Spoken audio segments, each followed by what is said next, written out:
Les decía entonces incumplimiento objetivo, daño y factor de atribución. El factor de atribución, eh, ya les adelanto que por nueva solución que propone el código en este sentido, no es que fue eliminado, sino que el factor de atribución es más, se ha vuelto la vieja teoría de la culpa de Vélez Sarsfield en ese caso, ¿eh? Porque ha sido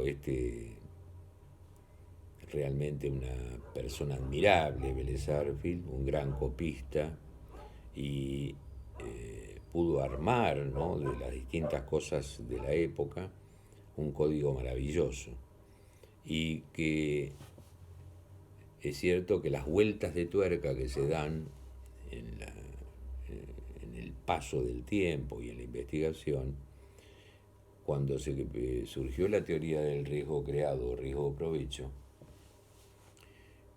era para evitar que la víctima del daño estuviera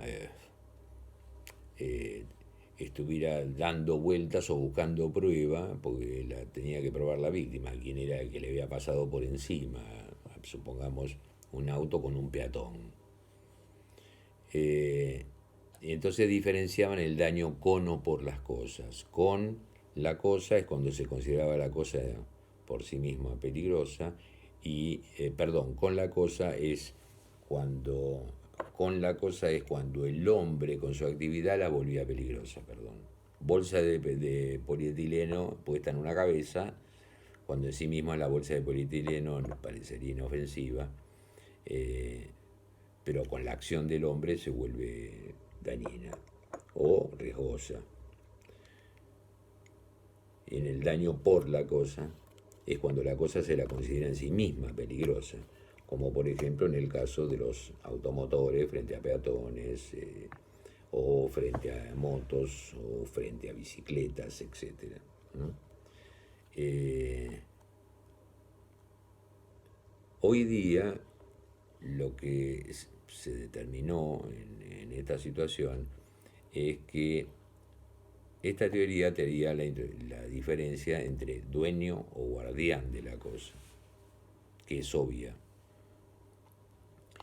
Y había muchísimas discusiones cuando existía un accidente, en donde lo que yo les mencioné, por ejemplo, en el principio general, que se responde de la responsabilidad, que se responde solo por los actos propios y no por los ajenos, en donde se entraba en una discusión que la víctima miraba con la cabeza a uno o a otro, en donde el dueño o el guardián de la cosa peligrosa intentaba repeler la responsabilidad que había tenido en el hecho dañoso.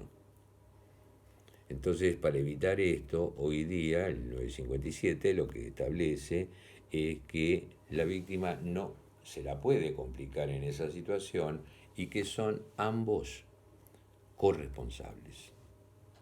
Tienen una responsabilidad compartida y en todo caso después deberán debatir en una situación aparte, en un juicio aparte, debatir entre ellos dos quién es el responsable del infortunio. Esto creo que viene a rescatar al tema de la víctima para que no se vea tan complicada, porque si no se veía enfrentado en determinar quién era el responsable, y también una discusión con los seguros que son obligatorios, etcétera, etcétera, etcétera, y podía encontrarse con que había quebrado la compañía de seguro o que le convenía más ir contra el dueño porque era solvente y no contra el guardián que era insolvente. Con lo cual se determina que son corresponsables y después dirimirán entre ellos la cuestión. El otro presupuesto básico de la responsabilidad es la relación de causalidad, y le dije que está sostenida en el principio de causa-efecto y de la razón suficiente. El principio de causa-efecto es lo que es un principio universal que nos gobierna aquí en la Tierra, en donde la ley de gravedad nos sujeta, no nos deja irnos hacia el espacio, No tengo duda de que la Tierra es redonda, porque si no, no funcionaría el principio de causa-efecto. Si la Tierra sería plana, el boomerang no volvería nunca, si no, no sé dónde terminaría. Pero así somos, así nos manejamos. Somos todos iguales ante la ley. Nos manejamos con los pares contradictorios. Hay buena fe. Sé que hay buena fe, porque hay mala fe. Sé que existe el día porque existe la noche. Y dentro de esa manera de los pares contradictorios existe el principio de la razón suficiente, que ya les dije que Aristóteles afirmó que todo lo era por alguna razón, y cabe afirmar que en el mundo de la física 2 de hidrógeno y 1 de oxígeno siempre da agua.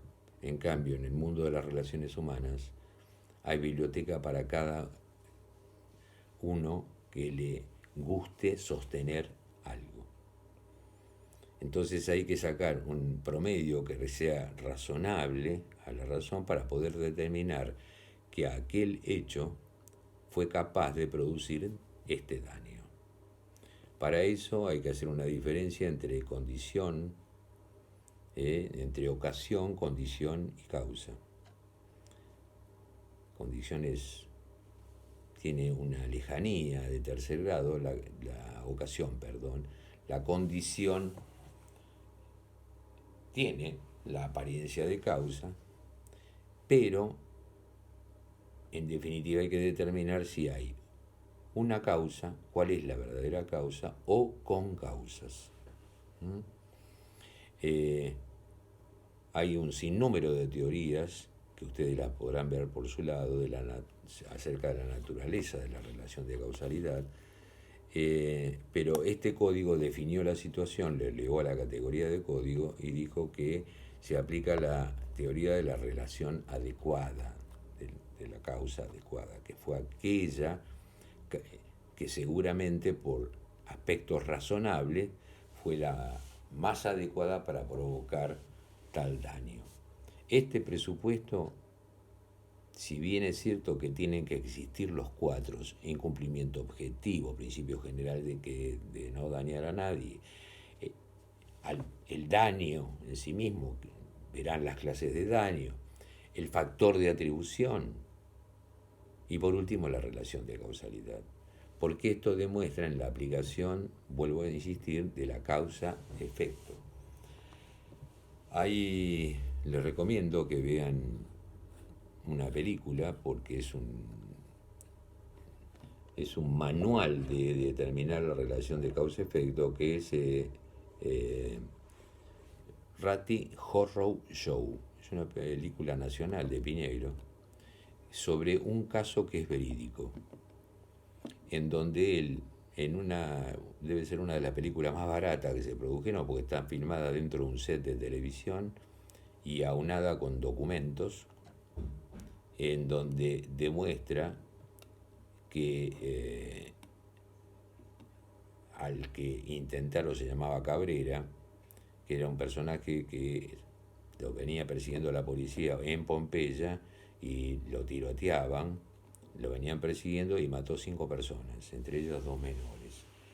Pero para no darle mayor los elementos, después terminó preso, pero llegó hasta la corte el caso, en donde se lo dio vuelta porque estaba fabricada toda el campo probatorio había sido adulterado y estaba comprometida la policía, funcionarios judiciales, se cree también.